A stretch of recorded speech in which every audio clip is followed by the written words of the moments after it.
সালমান শাহর মৃত্যু রহস্য এবং এই ইস্যুতে সবচেয়ে বেশি দায় বা সবচেয়ে বেশি চক্ষুশূল বা সবচেয়ে বেশি নজর তার সাবেক স্ত্রী সামিরার উপরে এবং তার পরপরে আসে সালমান শাহর সহকর্মী বা বন্ধু ডনের উপরে। তবে ডনকে অনেকেই বলছেন, যেমন সম্প্রতি প্রযোজক ইকবাল বলেছেন, ডন অত্যন্ত ভীতু টাইপের মানুষ, সে কখনো এই কাজ করতে পারে না। এই অমর নায়ক মৃত্যু রহস্য ঘিরে সম্প্রতি স্টেটমেন্ট দিয়েছেন ঢাকা মেডিকেল কলেজ হাসপাতালের মর্গ কর্মী রমেশ, যিনি ময়নাতদন্তের সময় সালমানের মরদেহে চালিয়েছিলেন। নতুন করে যেন সালমান শাহর ছোট ভাই শাহরান চৌধুরী স্টেটমেন্ট দিচ্ছেন। ঢালিউডের অমর নায়ক সালমান মামলার 1 নম্বর আসামি নায়কের সাবেক স্ত্রী সামিরা হক। এবার সে সাবেক ভাবিকে নিয়ে মুখ খুললেন সালমানের ছোট ভাই শাহরান চৌধুরী।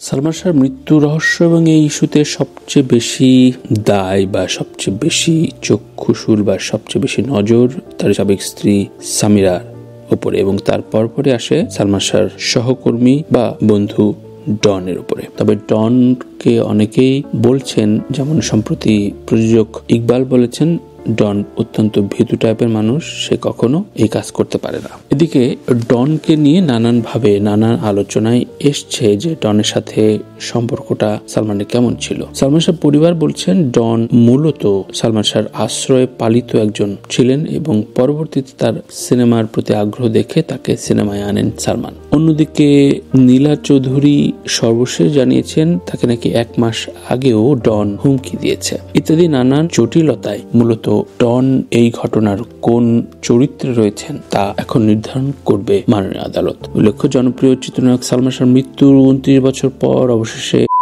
মামলা হিসাবে তদন্তের নির্দেশ দিয়েছেন আদালত। দীর্ঘ লড়াইয়ে কিছুটা স্বস্তি পেলেও সালমান শাহর মা নীলা চৌধুরী সম্প্রতি হুমকির মুখে নাকি পড়েছে, এটা জানিয়েছেন। লন্ডন থেকে গণমাধ্যমে দেয়া এক সাক্ষাৎকারে তিনি বলেন, এই 29 বছরে অনেক মানুষ আমাকে খারাপ বলেছে, আমার ছেলেকে খারাপ বলেছে, কেউ বলেছে আমি নাকি নিজেই আমার ছেলেকে মেরেছি, কিন্তু আমি জানতাম একদিন আইন প্রমাণ করবে যে এটা। তিনি আর বলেন, আদালতের সোমবারের সিদ্ধান্ত আমাকে মানসিকভাবে শান্তি দিয়েছে। মামলার কার্যক্রম এত দ্রুত শুরু হবে ভাবিনি। এখন মনে হচ্ছে অবশেষে ন্যায় বিচার পাবো। সালমান শাহর মৃত্যুর প্রসঙ্গে নীলা চৌধুরী বলেন, খুনের চিহ্ন এবং আত্মহত্যার চিহ্ন এক নয়। আমার ছেলের শরীরে খুনের আলামত ছিল। সামিরা চট্টগ্রাম থেকে লোক এনে পরিকল্পিতভাবে তাকে হত্যা করেছে। এর সঙ্গে আজিজ মোহাম্মদের লোকজনও জড়িত। সালমান শাহর মা দাবি করেন, আমি 29 বছর ধরে বলেছি আমার ছেলে করার মতো ছেলে নয়। আদালতের পদক্ষেপে সেই কথার সত্যতা পাওয়া যাচ্ছে। নীলা চৌধুরী আরো অভিযোগ করেন, সম্প্রতি অভিনেতা ডন তাকে হুমকি দিয়েছেন। তিনি বলেন, 1 মাস আগেও ডন আমাকে হুমকি দিয়েছে, প্রেস ক্লাবের সামনে যেতে বলেছে। ভাবুন, যে একসময় আমার ছেলের পিছে পিছে করত, সেই এখন আমাকে হুমকি দেয়। এত সাহস সে কোথা থেকে পায়? নিজের দীর্ঘ লড়াইয়ের প্রসঙ্গে নীলা চৌধুরী আরো বলেন, আমি বিশ্বাস করি ইনশাআল্লাহ এবার ন্যায় বিচার পাবো। এত বছর ধরে যারা আমাকে অপমান করেছে, হুমকি দিয়েছে, তাদের বিচার হবেই।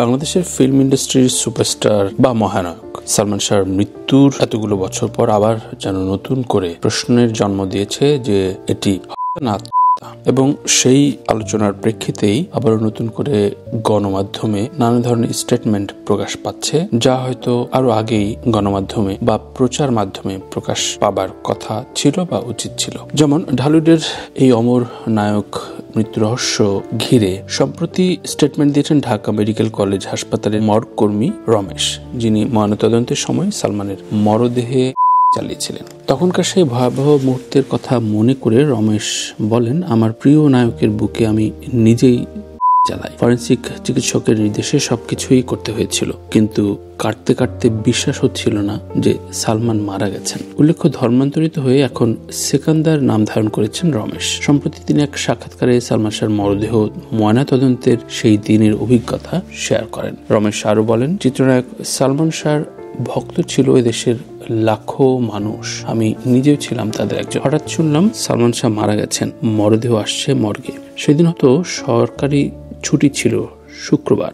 মর্গের সামনে তখন হাজার হাজার মানুষের ভিড়, চোখে জল নিয়ে সবাই অপেক্ষা করছে তাদের প্রিয় নায়কের শেষ দেখা পাওয়ার আশায়। তিনি আরো বলেন, তখন ঢাকা মেডিকেল কলেজের মর্গ এত আধুনিক ছিল না, পুরনো মর্গেই মরদেহটি আনা হয়। চিকিৎসকের নির্দেশে ময়নাতদন্ত করি আমি। সময় মনে হচ্ছিল যেন নিজের প্রিয় মানুষকে আঘাত করছি। 35 বছরের চাকরি শেষে এখন অবসরে থাকা এই মর্গকর্মী জানান, হাজার হাজার কাটার অভিজ্ঞতা আমার, কিন্তু সালমানের হাত দেওয়ার সেই স্মৃতি আজও ভুলতে পারেনি। 1996 সালের 6 সেপ্টেম্বর রহস্যজনকভাবে মৃত্যুবরণ করেন সালমান শাহ। তখন তার মৃত্যু বলে দাবি করা হয়, তবে সালমানের পরিবার শুরু থেকে বলে আসছেন এটি দীর্ঘ 28 বছর পর চলতি বছরের 20 অক্টোবর আদালত সালমান শাহর মৃত্যুকে মামলা হিসেবে গ্রহণের নির্দেশ দিয়েছেন।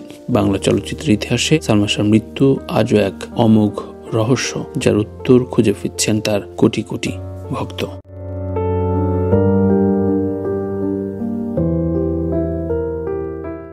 সালমান শাহর মৃত্যুকে ঘিরে বেশ কবছর আগে সালমান শাহর আপন ছোট ভাই সরব হয়েছিলেন, বিভিন্ন প্রোগ্রামে অ্যাটেন্ড করেছেন, তিনি নিজেও ফেসবুকে স্টেটমেন্ট দিয়েছেন। তবে আবারও যেহেতু নতুন ভাবে এটি মামলা দায়ের হয়েছে, তাই নতুন করে যেন সালমান শাহর ছোট ভাই শাহরান চৌধুরী স্টেটমেন্ট দিচ্ছেন। ঢালিউডের অমর নায়ক সালমান শাহ 1 নম্বর আসামি নায়কের সাবেক স্ত্রী সামিরা হক।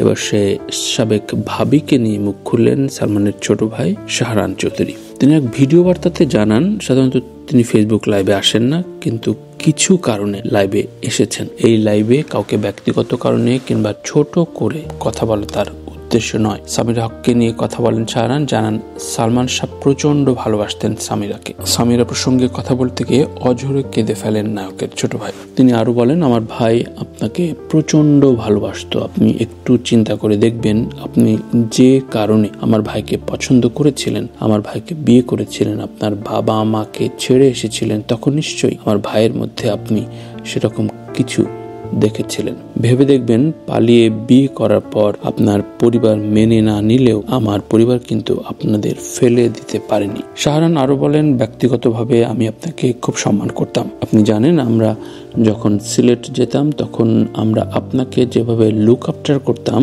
আপনি যেভাবে রিয়াক্ট করতেন ইমন ভাই অর্থাৎ সালমান শাহর সাথে, সেসব তাকে কতটা কষ্ট দিত সেসব বুঝতে হবে। শাহরান কেঁদে কেঁদে আরো বলেন, আপনি বিয়ে করেছেন, আপনার নতুন লাইফ হয়েছে, আপনার জীবনে 3টি সন্তান আছে, কিন্তু সেই মানুষটা যে আপনাকে সবচেয়ে বেশি ভালোবাসতো তাকে কিন্তু এখনো আপনার লাইফ থেকে সরিয়ে দিতে পারেন। এখনো আপনাকে ফেস করতে হচ্ছে। আমার বাবা মায়ের মধ্যে যে ভালোবাসার কনফিডেন্স ছিল সেটা আপনার মধ্যেও থাকা দরকার ছিল।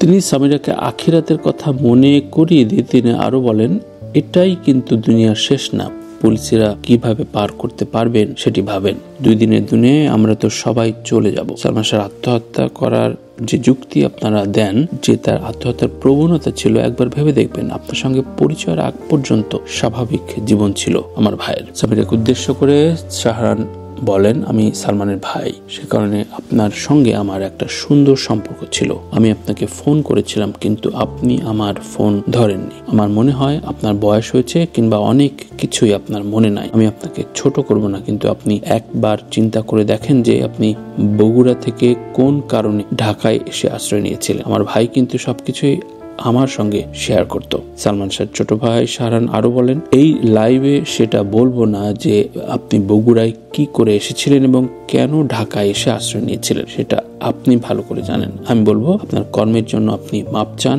আল্লাহর কাছে মাপ চান। উল্লেখ্য, ফেসবুক লাইভে এসে সামিরাকে দোষারোপ করার পাশাপাশি সালমানের বন্ধু ফারুককেও দোষারোপ করেন শাহরান। লাইভে তিনি জানান, অভিনয় গুণ না থাকায় সালমান শাহর বিশেষ অনুরোধে সিনেমায় কাজ করার সুযোগ পেতেন ফারুক। আর এই ফারুকই সালমান ও শাবনূরের নামে মিথ্যা তথ্য ছড়াতেন সামিরার কাছে।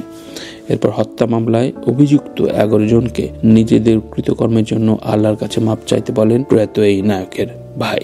উল্লেখ্য, 90 দশকের জনপ্রিয় চিত্রনায়ক সালমান শাহর রহস্যজনক মৃত্যু হয় 1996 সালের 6 সেপ্টেম্বর। এই মৃত্যুকে আত্মহত্যা বলে দাবি করেন অভিনেতার সাবেক স্ত্রী সামিরা হক। তবে এতে দ্বিমত পোষণ করেন সালমান শাহর পরিবার। তাদের দাবি, সালমান শাহকে সুপরিকল্পিতভাবে হত্যা করা হয়েছে। এখন মাননীয় আদালতই বিষয়টির সুরাহা করবেন, যার পথ চেয়ে আছে সকলে।